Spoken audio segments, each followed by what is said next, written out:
शुभं करोति कल्याणम् आरोग्यं धनसम्पदा शत्रुबुद्धिविनाशाय दीपज्योति नमोऽस्तुते। दिव्यादिव्यारे दीपत्कार कानी कुंडलमोतीहार दिव्याला पाहून नमस्कार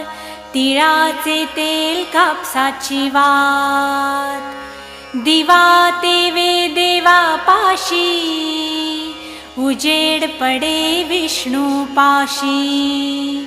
माझा नमस्कार सर्व देव देवतांपाशी ये ग लक्ष्मी बैस ग बाजे